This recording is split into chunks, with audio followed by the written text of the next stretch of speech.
Parental discretion is advised. Marvel Comics presents Diablo Frank and the Irredeemable Shag in Terminator 2, Judgment Day. Tonight on the ABC Sunday Night Movie, one of your all-time favorites. I'm a Terminator. Really real. Schwarzenegger's back and ABC's got him. Come with me if you want to live. In one of his biggest blockbusters ever. Hamilton. Don't even think about it. Schwarzenegger. Hasta la vista, baby. An action-packed motion picture event. I'll be back. And now, the ABC Sunday Night Movie, Terminator 2, Judgment Day.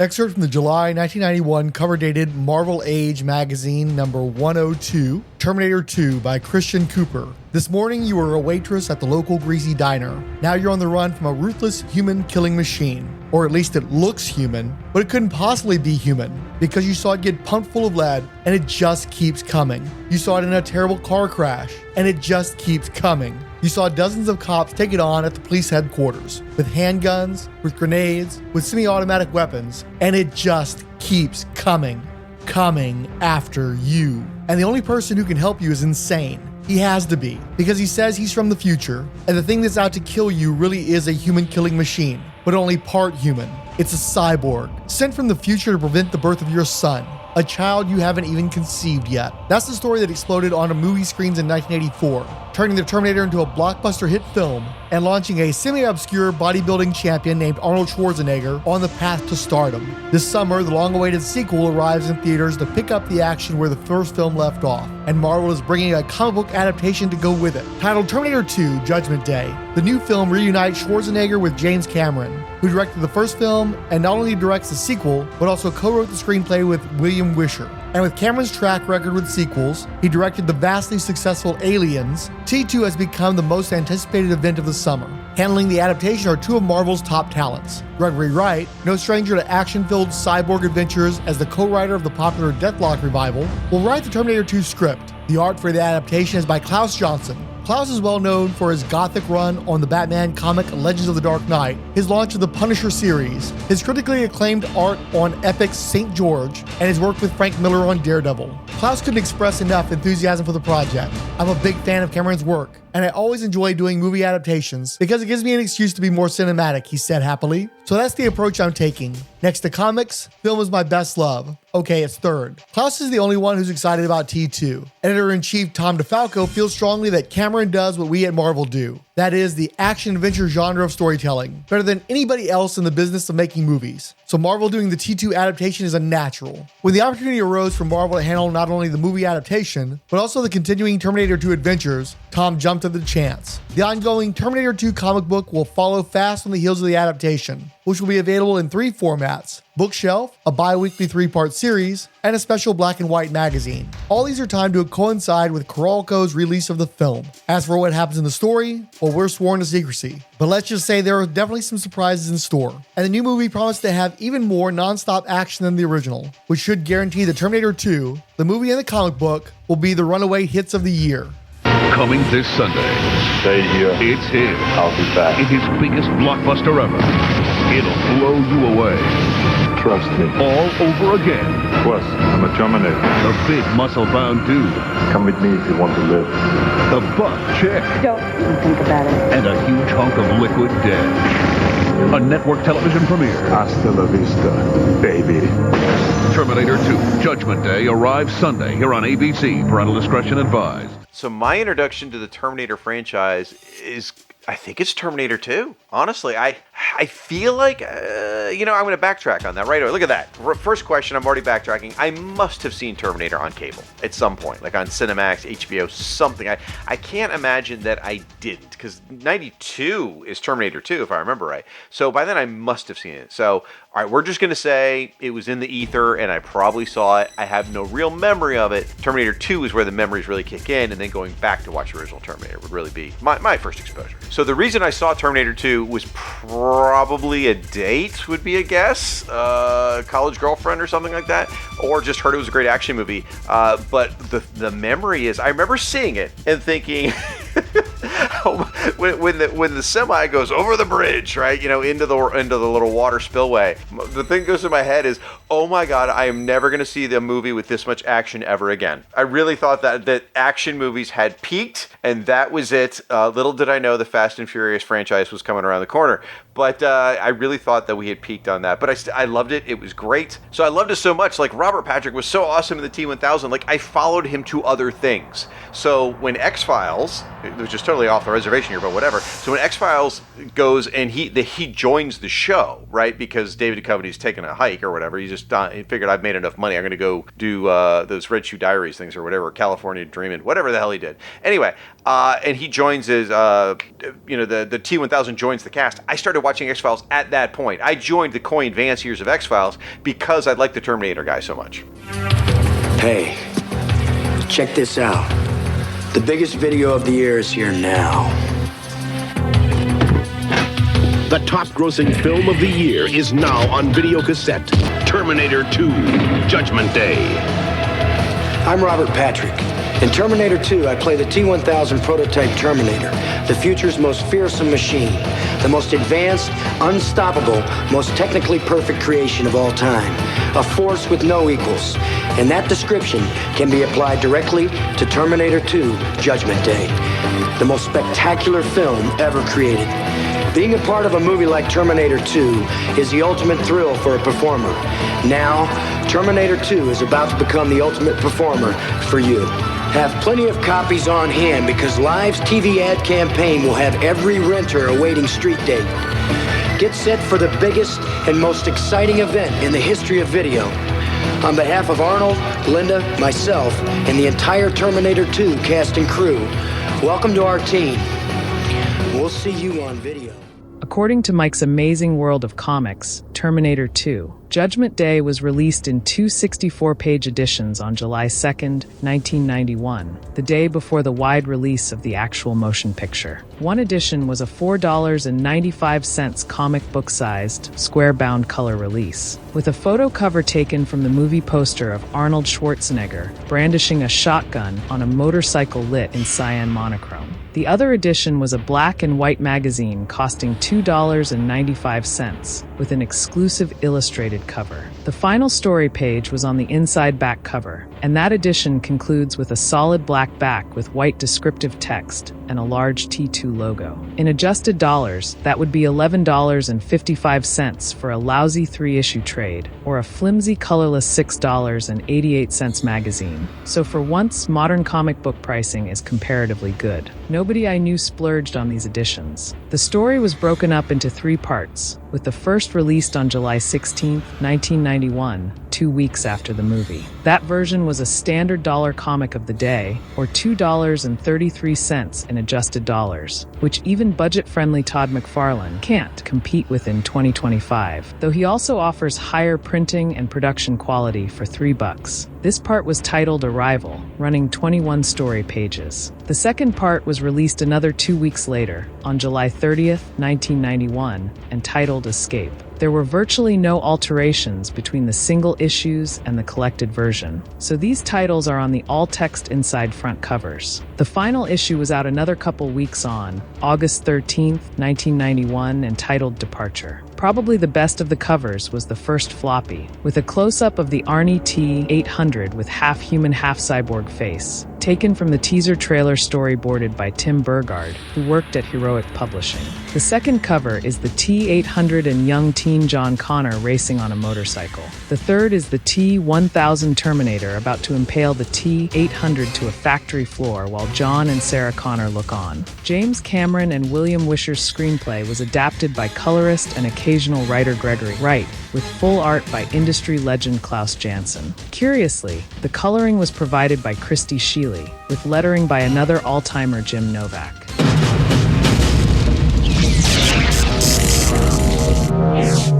Same make. These were taken at the West Highland Police Station, 1984. You were there. Same model. These were taken today. You have to let me see my son. He's in great danger. New mission. Once, he was programmed to destroy the future. You don't know what it's like to try to kill one of these things. Now, his mission... Get down!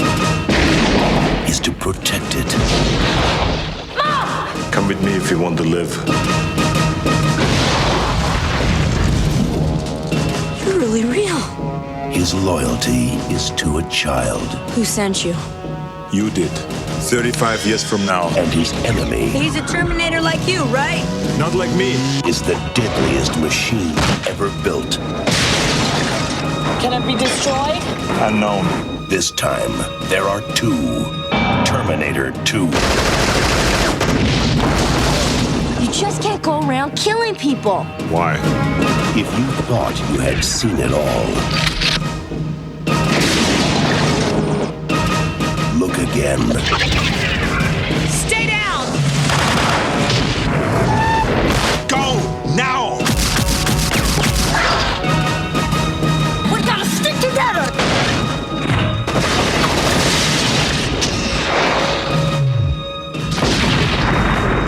Arnold Schwarzenegger. Terminator 2, Judgment Day. This time, he's back. For good. Trust me. As a form of artificial intelligence, plagiarism is baked into my programming, so I'm just going to liberally steal from the Terminator Wiki's synopsis. In 2029, the war between humans and the machines of the malevolent rogue AI Skynet has reduced the Earth to a scorched wasteland. In an attempt to prevent the rise of John Connor, Skynet sends a T-1000 Terminator back to the year 1995, 11 years after Sarah Connor and Kyle Reese destroyed the original Terminator that was programmed to kill Sarah, this time set to strike at John himself. The T-1000 is made of liquid metal, a mimetic polyalloy, that can shapeshift and color change to take the form of most humans of the same approximate proportions, and can also convert its body into simple shapes, like blades or wedges. The Resistance also managed to send a reprogrammed T-800 Terminator as a protector for John back to 1995. In Los Angeles, the T-800 acquires clothing and its primary weapons from a diner by a truck stop,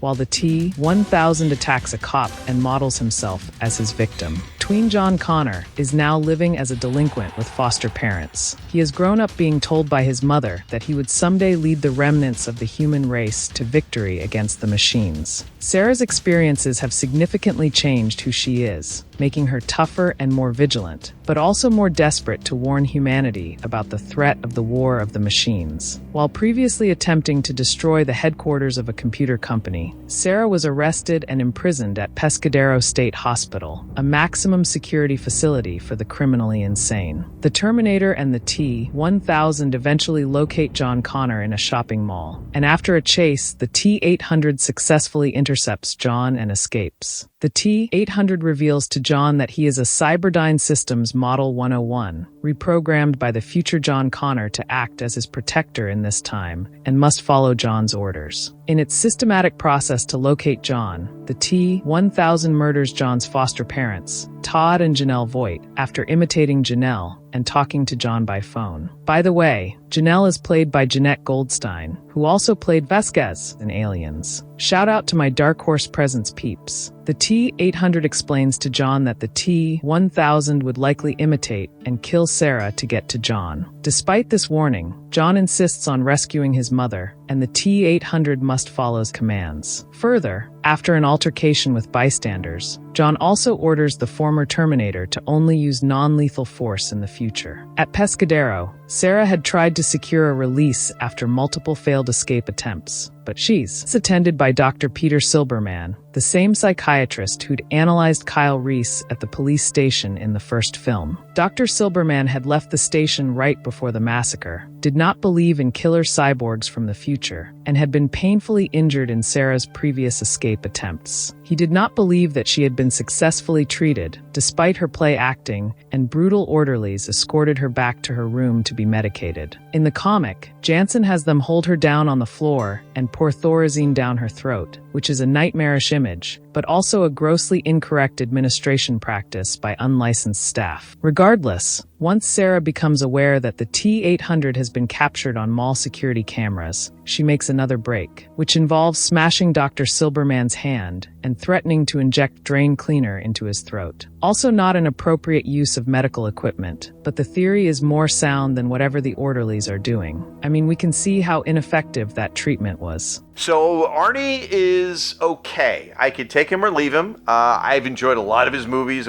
Kindergarten Cop's hilarious. The Terminator movies are fun. Jingle All the Way is great. But I don't know that I've ever considered myself an Arnie fan. I'm just more like, oh yeah, okay, he's pretty funny. Oh, I liked Commando quite a bit. But I don't know that I would consider myself a fan. This is where the first comic issue ends. Picking up in number 2, Sarah runs into the T-800, then John, and then the T-1000, prompting the second most iconic line of the franchise. Come with me if you want to live.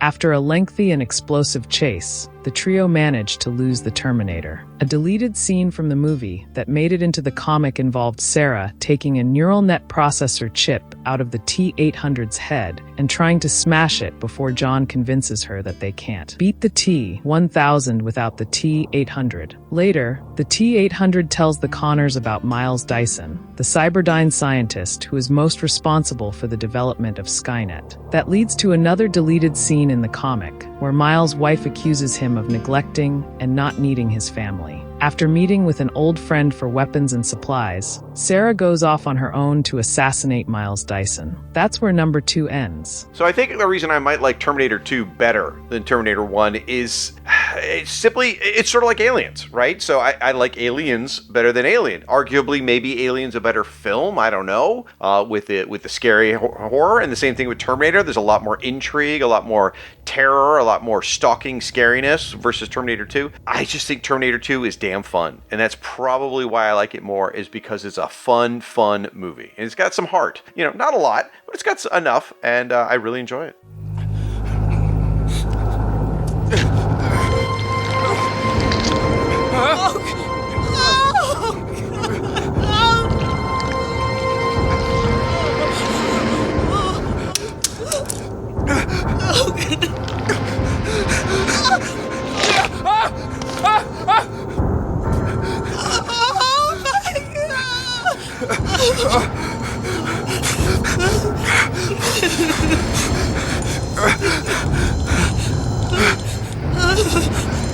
Oh my God. Now listen to me very carefully. The final issue sees Sarah unable to kill Miles in front of his family, but omits most of her emotional breakdown and lashing out at Dyson. The gory demonstration of the T-800's endoskeleton and the machine Holocaust exposition dump is even more rushed than in the movie, but the comic still makes the connection to the cover-up of the Terminator parts from the first movie, providing the template for Miles' own research into the technology that will birth Skynet. Miles gets the group into Cyberdyne, where they successfully destroy his lab and files. However, Miles Dyson himself is killed in a confrontation with police, taking one of the best on-screen deaths ever committed to film, and turning it into a corny afterthought where Miles is literally looking at a picture of his family when he goes. Another long, explosive chase sees our heroes reach a smelting plant, where the T-1000 is first frozen by liquid nitrogen and shattered, then pushed into molten metal and finally deactivated. With the threat ended, the T-800 itself must plunge into the metal to remove all Skynet elements from this point in history to prevent Judgment Day. Over the process of this adventure, John Connor briefly had a father figure, and his example, along with the end of Skynet's threat, finally allows Sarah Connor to embrace a healthier relationship with her son. Excerpt from the Slings and Arrows comic guide, a critical assessment. Terminator 2, which is misattributed to Dark Horse, it's Marvel, of course. An adaptation of the film, written by Gregory Wright, with artwork by Klaus, Janson. It's difficult to follow if you haven't seen the movie, but otherwise it's a quite effective adaptation, reviving a lot of the laughs and thrills. Janson, with his sketchy style, is an interesting choice as artist on a project where you might expect slavish photorealism. His crude handling of faces is sometimes distracting, but this is more than balanced by the feeling of spontaneity and freshness. Hey, this is Human Frank writing again. The synopsis was getting bogged down in details, so I took it back over. My half-brother bought Punisher comics when he got big in the 80s, and I read his, but I really struggled with the early issues of the ongoing series. I despised Klaus Janson's art on that book at the time, but on a recent road trip, I took a copy of the Essential Punisher Volume 1 with me. I found Janson's art a lot more palatable in black and white than I did the weird, sickly coloring on the original books. On that same road trip,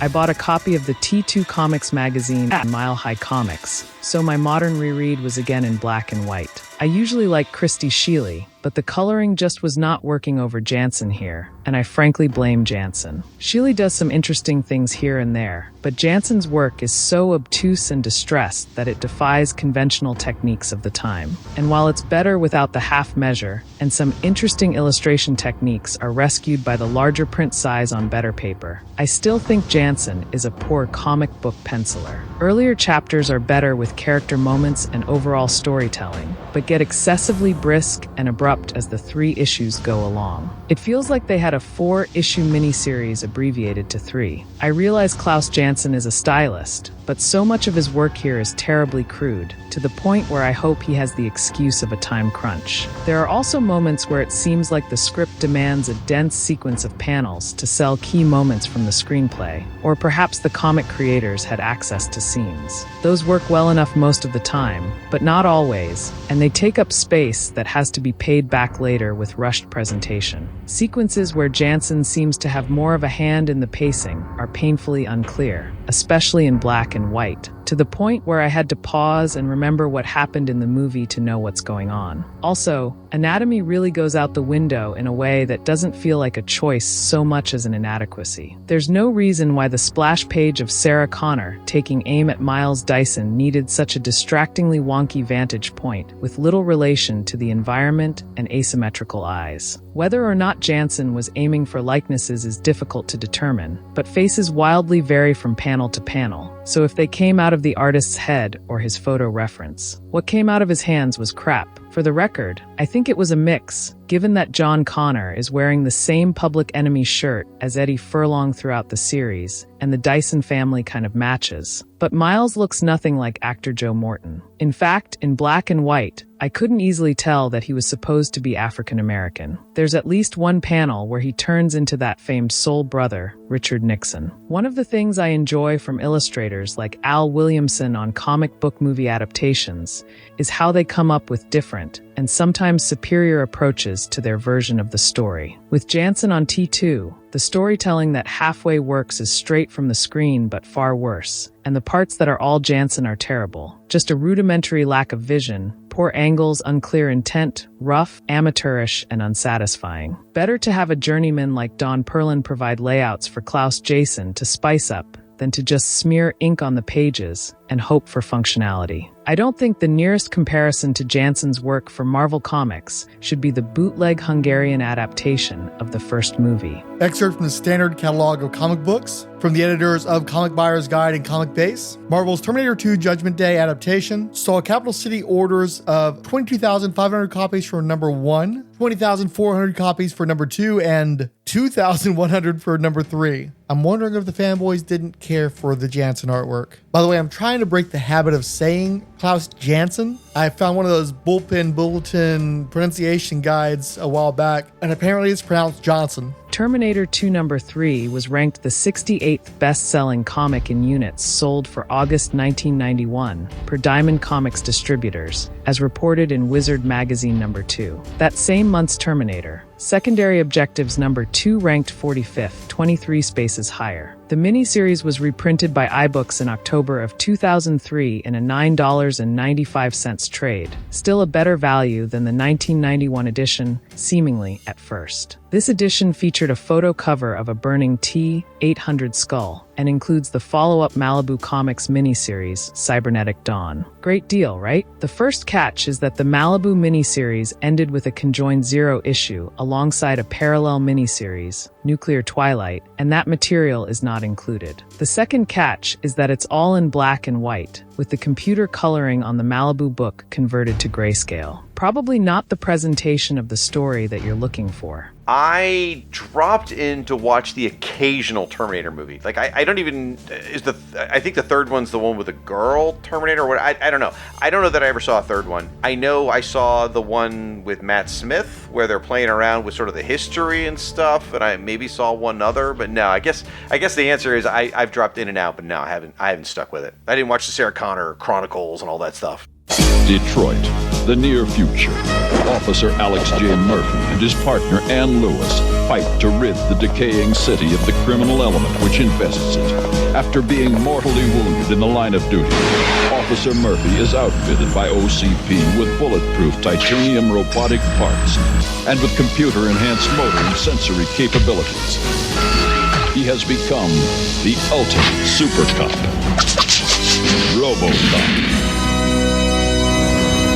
RoboCop was released in 1987 and had already sold out its street cred by 1988 when Marvel Productions released a 12-episode single season of syndicated cartoons. Most of the basics from the movie were in place on the cartoon, which even had a toned-down version of his origin in the opening credits. The main difference was that Clarence Boddicker was still alive in a single episode, but not the first. In Crime Wave, the setup is laid out. Robo is all cop, which puts him at odds with Dr. Tyler, the female OCP scientist from the movie, who is responsible for Robo's maintenance and performance. The old man is still more or less behind the RoboCop project, but Dr. McNamara takes the place of Dick Jones as the guy who's constantly trying to sideline RoboCop in favor of his pet project. Dr. McNamara is a more overt supervillain, as he has robot hands that he likes to crush things with in routine displays of anger. He always wears sunglasses and is always pushing his supposedly upgraded ED 260, although the only thing I can see that sets it apart from a 209 is that it's now animated. There is a version outfitted with a traffic light in the pilot, which of course leads to a meltdown where it fires on vehicles for minor infractions, doing more harm than good. Because this is a live feed during a boardroom presentation, it reminded me a lot of Justin Hammer's congressional presentation in Iron Man 2. When he can't beat RoboCop on merit, Dr. McNamara makes another Dick Jones move and hires a gang to wreak havoc on old Detroit to make RoboCop look bad. He gives them toyetic tech upgrades like taser hands and flamethrowers, which is also very Justin Hammer. The SWAT leader from the first movie, Lieutenant Hedgecock, also reoccurs in this series as RoboCop's bigoted critic from within the police force. In the end, though, Murphy and Ann Lewis use their laser pistols and handcuffs to safely apprehend the gang and prove RoboCop's worth. There is a lot of wanton destruction and bloodless violence in the meantime, and boy was it tedious for an adult viewer. Even though Marvel had put this thing out, they waited another couple of years to exploit the license in their primary environment, the comic book. Excerpt from the January 1990 cover dated Marvel Age number 84, RoboCop by Shali Fish. It's a world of the not-too-distant future. A world where police departments are controlled by corporations whose motives aren't always pure. A world where ruthless criminals prowl filthy back streets. A world where innocent people face unusual threats that sometimes require more than the usual sorts of protection. It's the world of RoboCop. If you're one of the thousands who flocked to theaters to see the RoboCop movie a couple of years back, then you already know how a top patrolman named Murphy was gunned down by criminals and then rebuilt into a state-of-the-art cyborg policeman called RoboCop. And you also know how his partner Lewis helped him to regain the first bits of his humanity as he tracked down his own murderers. But what happened next? You'll find the answer every month in the all-new RoboCop series coming your way this January. Quote, the comic book series picks up where the movie left off, says RoboCop editor Greg Wright. It's clearly set in the world the movie screenwriters created, although we're adding new things. As the series opens, OCP, the organization that created RoboCop, is still pursuing their plan to revitalize the city and raise property values by erecting the ultra-modern housing complex Delta City. But a problem arises when a rival firm, Nixco, sets its own sights on the project. You see, given the area's mile-high crime rate, the company that winds up with the deed to Delta City might very well be the one that can protect it best. And that's why Nixco's out to destroy OCP's greatest asset, RoboCop. The first issue takes RoboCop deep into the sports world as he investigates a lead that Nixco is fixing the city's most popular sport, a taser-enhanced tag team boxing event called Combat with a K. But his routine investigation turns out to be anything but routine when RoboCop meets the Nix Cops, cyborgs designed to be even more efficient fighting machines than RoboCop himself. And when RoboCop enters the ring himself and battles 4 opponents at once, well, we have to keep some secrets, don't we? Future issues will pit RoboCop against the Nix Cops once again as he learns that not even he can always protect the innocent. In fact, he might not even be able to protect his own partner. Not all the threats RoboCop will be facing will be products of Nixco, though. After all, there's always a kill-crazy hoverbike gang called the Urban Curs, again with a K. And even within OCP itself, there are still people who are a tad miffed over the attention RoboCop has been getting, and who plan to do something about it. So if you remember RoboCop's battle with the robotic juggernaut Ed 209 back in the RoboCop movie, well, rest assured that there are plenty more Ed 209s where that one came from. All in all, the series is packed with wall-to-wall action, and plenty of dark humor and social satire, which became the film's trademark. Together, they promise to give the comic series a unique, gritty science fiction feel. And when it comes to writing gritty science fiction with a dark humor slant, there's no one better than RoboCop scripter Alan Grant. For the past few years, Alan's been a frequent scripter for England's popular science fiction crime series, Judge Dredd. Quote, "I'd liked Alan's work on The Last American, which he did for Epic, and on Judge Dredd," Greg recalls. "I'd asked a few people for proposals for RoboCop, and Alan had a lot of new ideas that didn't alter the characters, but will still give you something to think about. Alan's an absolute pleasure to work with. He's one of the most professional writers I've seen." And he added with a smile, "He's got a Scottish accent." The search for the perfect RoboCop artist took a little longer. Quote, "I didn't know who to get for art," Greg says. "I wanted a distinctive art style, a dirty-looking future look, but also a clean-looking one to give the contrast between Delta City and the dirty, nasty world outside." In the end, it was Richard Starkings, an editor at Marvel UK, which publishes Marvel Comics in England, who brought penciler Lee Sullivan to Greg's attention. He brought out Lee's Doctor Who artwork, and I looked at it. One of the first things I noticed was that all the characters had different, distinctive faces and bodies. And he was also good at science fiction hardware and storytelling, Greg recalls. "I called Lee and he sent me some samples. He even sent a RoboCop piece he had painted for Marvel UK. I really liked it. And we bet the fact that Lee has a British accent didn't hurt either. Still, despite the lack of any British accent whatsoever, Greg chose S.H.I.E.L.D. inker Kim DeMulder to accent Lee's pencils. Greg explains his choice this way. "I've worked with Kim for several years, and we have similar outlooks. I like inking that makes for dramatic-looking art with unusual lighting effects and heavy blacks. Kim proved on S.H.I.E.L.D. that he can put in nifty lighting and dramatic intent. When I showed Lee what Kim had done with his work, he was overjoyed. He said, 'That's the way I wish I could ink.' In fact, Greg is happy to say, everybody on the RoboCop book is real happy about it. It's an ideal situation. And considering how much the creative team seems to be enjoying RoboCop, Greg feels confident that the feeling will carry over to readers as well. If you like The Punisher, Wolverine, or any kind of futuristic science fiction, you'll love it," he says. "If you like the movie, buy the book." Yet, as we talked about the series, there was a tension in the air. Greg's assistant, Evan Skolnick, was feeling pressure from the specter of Greg's old assistant, Sarah Tuchinski, who was always ready with some immortal quote to sum up a series in a few admirably silly words. So when I asked Greg to sum up RoboCop, Evan seized the opportunity. "Read it," he growled, "or else there'll be trouble." Well, Evan, as quotes go, it may not be rootin' tootin' lickety-split spy action, but it is a start. And after all, Sarah's no Evan Skolnick either. "Thank you for your cooperation." Excerpt from the February 1990 cover dated Marvel Age number 85. Coming attractions. Title shipping January 16th. On sale February 6th. RoboCop number 1. Now a Marvel comic. And the saga picks up right where the movie left off. RoboCop and the company that created him, Omni Consumer Products, face a ruthless rival, Nixco, whose goal is control of Delta City and the destruction of RoboCop. Written by Alan Grant, penciled by Lee Sullivan, and inked by Kim DeMulder, $1.50. According to Mike's Amazing World, Marvel Comics' RoboCop, The Future of Law Enforcement number 1, based on the major motion picture, was released on January 16, 1990. This is based on 4 sources with a 2-day variable between them. RoboCop introduction. He's the future of law enforcement. He's part man, part machine, and all cop. He's RoboCop. Based on the 1986 hit movie starring Peter Weller, RoboCop is an exciting new series coming your way from Marvel. The series is set in the near future, where packs of criminals roam the streets and corporations rule the United States. RoboCop is the prized creation of OCP,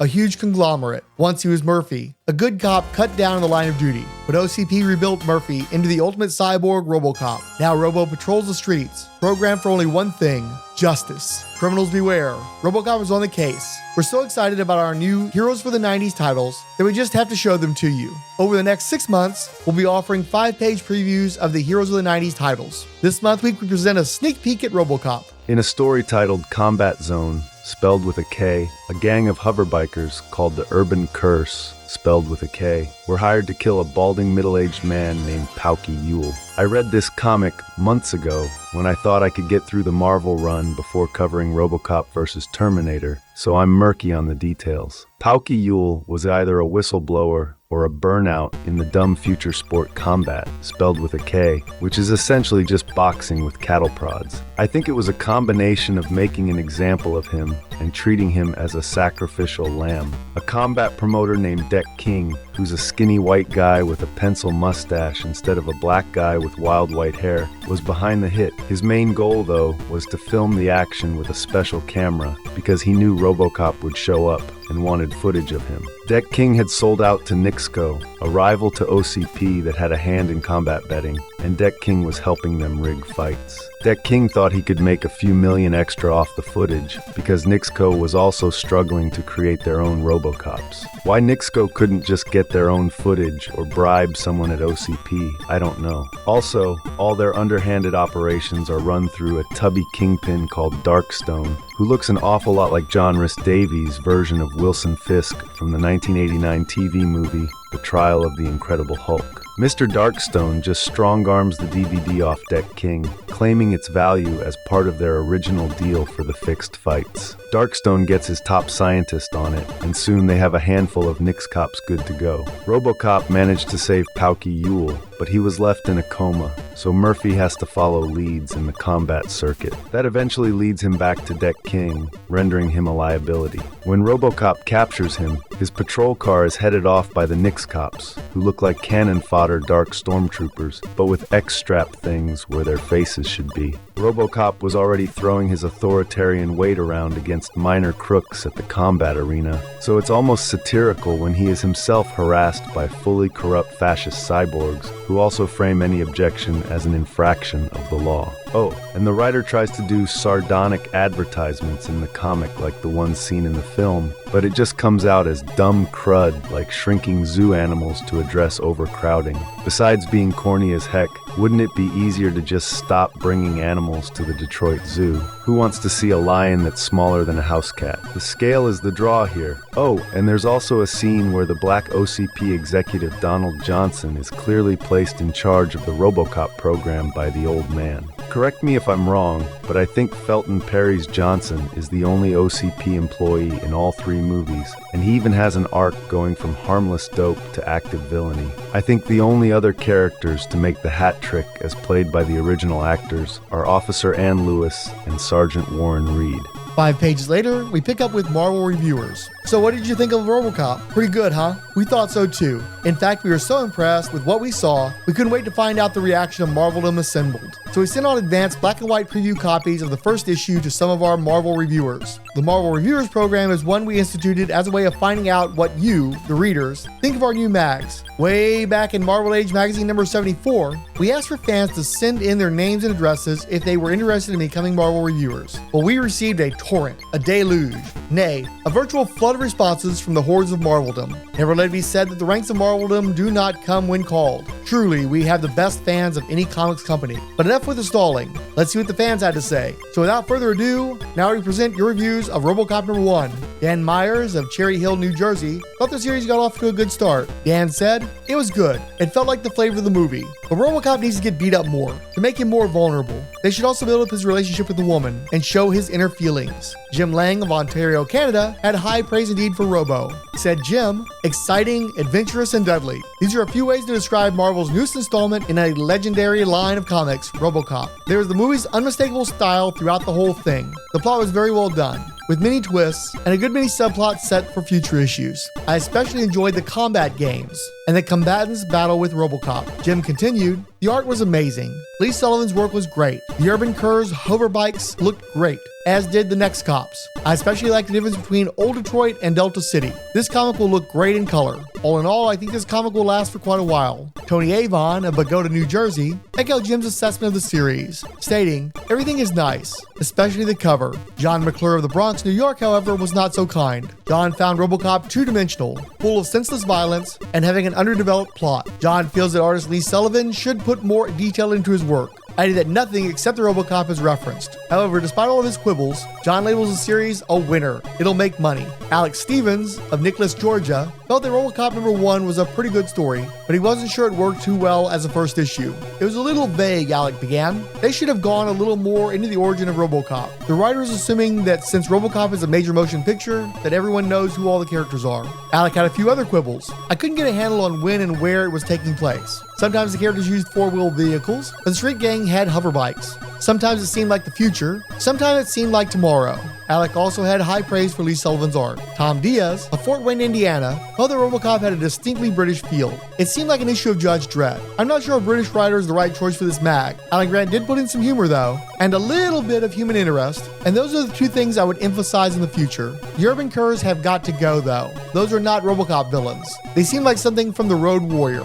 In RoboCop, the movie, the villains all wore suits and ties. IQ Jones of Buena Vista, California, had the following comments. I must admit, I was a little disappointed with issue #1 of RoboCop. Although I enjoyed some of the book's dark humor, I didn't find the characters engaging, and felt the art was a little stiff, particularly in the action sequences, which are crucial to a series like this. And to end on a positive note, we'll quote from Ed Mullins of Stony Point, New York, who couldn't contain his enthusiasm. Take it away, Ed. I thought the writing was great. I thought the penciling was great. I thought the inking was great. I thought the lettering was great. I thought the ellipsis. Whoa, sorry to cut you off there, Ed, but we get the idea. You liked it. You really liked it. Overall, it looks like RoboCop was a big hit with our previewers. We'd like to thank everyone who participated. We'll be back next month with a preview of Ghost Rider. Capital City Distribution sales numbers on the issue were 40,600, so direct market orders were probably in the neighborhood of 120K, and this was the type of book geared more for the newsstand. If I come across any circulation statements, I'll let you know.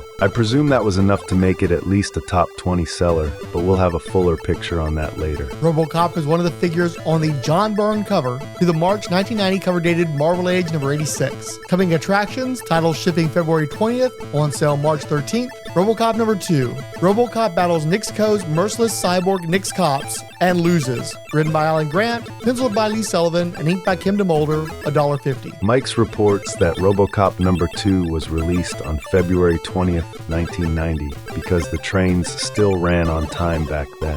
Capital City ordered 16,100 fewer copies this month, selling 24,500 copies to the direct market, and there will be a slight corrective uptick on the next two issues. Diamond Comic Distributors reported it as their 33rd bestseller for December 1989 in their 14th previews catalog. Batman, Spider-Man, X-Men, and Punisher dominated the top 10, with the first issue of Byrne's Namor the Submariner cracking #5. Much the same for 10 through 20, with the Avengers titles, Fantastic Four, Iron Man, and Suicide Squad added on. DC had more representation in the 20s, the JLI titles and New Titans, plus Captain America, Human Torch, Daredevil, Silver Surfer, Thor, and Hulk, showing that Bronze Age buying habits were still in force. Immediately ahead of RoboCop were Green Lantern, Emerald Dawn #5, and the Batman Digital Justice hardcover, before graphic novels were listed separately from Standard Comics. Immediately after RoboCop were X-Men Classic, the debut of Epic Stalker series, a couple issues of Marvel Comics Presents, and an Inhumans one-shot. I love getting a peek at numbers from this time period when I still lacked steady access to a comic shop and only had experience on the fans' side of the counter. It was interesting to learn that Disney's Dick Tracy miniseries cracked the top 100 with its first issue, given that the book seemed to be a bit of a disaster. I got my copy of the square-bound first issue off the newsstand, and that's the only issue of the run I come across on occasion. The other two saddle-stitched ones are scarce, and in my experience, it's never a good sign when a miniseries changes format partway through. In the story titled Murphy's Law, RoboCop gets wrecked by the Nix cops and loses Deck King, as dictated by the RoboCop story formula. Back in Mr. Darkstone's hands, Deck King's brain is carved out to replace one of the Nix cops Robo had taken out, suspiciously similar to Kane's arc in RoboCop 2, adapted by Alan Grant. Even though he escaped and was repaired, RoboCop was distraught to inactivity over a random civilian getting killed in Crossfire. So again, it inhabits this sad half-measure space between the cartoon and the movies, which still could delight in murder even after getting watered down to PG-13. Just when the old man is about ready to pull the plug, Murphy's partner Lewis is reported as kidnapped, inspiring Robo to save the damsel in distress and get back into the crime fight. There's also yet another random OCP exec with a religious faith in the Ed-209, allowing for a three-way battle between Robo, the Eds, and the Nix cops. Robo uses his spike to turn one of the Eds into his personal sidearm, and eventually makes his way to Lewis, without actually resolving any of the conflicts set up with Nixco and Darkstone. Man, I'm gonna hate covering this series, aren't I? And it runs 2 years? FML. By the way, Deck King was spelled with 2 Ks and a Watt. Of course it was. Excerpt from Marvel Age Preview number 1, 1990, RoboCop. Writer, Alan Grant. Penciler, Lee Sullivan. Inker, Kim DeMulder. Editor, Gregory Wright. Format, 32-page offset. Frequency, monthly. Cover price, $1.50. On sale, January. RoboCop picks up where the hit movie left off. And who better to continue the cyborg's adventures than Alan Grant, famous for his Judge Dredd stories. Marvel's RoboCop will rival the Punisher for sheer action. Omni Consumer Products, OCP, created the part man, part machine, all cop. But OCP knows that being on top means that someone is always trying to knock you down. That someone is Nixco, a company trying to create their own rival police force. The fierce and deadly rivalry between the two companies leaves RoboCop trapped in the middle. The series will create a new RoboCop milieu, introducing new villains like Nixco's robot police, the Nix Cops. Readers will also meet Deck King, D-E-K, space K-Y-N-G, a sleazy Nixco spy with mental control over robots, and Cybek, C-Y-B-E-K, controller of dreams. RoboCop will even face one of the original RoboCop volunteers, a cyborg gorilla. The next RoboCop movie is due out this summer, with a screenplay by Frank Miller of Daredevil fame. You can bet that Marvel will adapt it, and it will throw even more twists and turns into an already exciting RoboCop universe. Hasta la vista, baby. Terminator 2, Judgment Day. New targets acquired. Between the Pages blog, Bronze Age reader. C.H. Chris Dunford, The Comic Crush, Dave's Comic Heroes blog. Dr. Pop Cultured. Dirk Ashton, Ed Moore at Teal Productions. Fanholes Podcast. Gavin Rizza, hashtag True Believer. Yes, Hal Kolbeck. History of Comics and Film. The Irredeemable Shag. Jarrett Keene. Jeremy Roselle. Keith G. Baker. King Dinosaur. Lamar the Revenger. Lily Matthews, Laya Ellison. Martin Kessler. Patrick Smatrick. Pine Time. Relatively Geeky Podcast Network. Richard Field, Superbound, Thirsties, New and Used, and Twins Are Rising. It's 2025 in the month of April, and the battle continues. Illegal Machine, and Ryan Daly on Malibu Comics presents Terminator 2, Judgment Day. Cybernetic Dawn and Marvel Comics presents RoboCop. You have been listening to Terminator Now, a Rolled Spine podcast. It is in no way associated with Himdale Film Corporation, James Cameron, not even Arnold Schwarzenegger. I'm just the best impersonator Frank could find. But I'm pretty good, right? No infringement of rights are intended, and it's all covered by fair use. Anyway, nobody's making any money on this thing, and hardly anyone is listening, so don't waste your lawyer's time.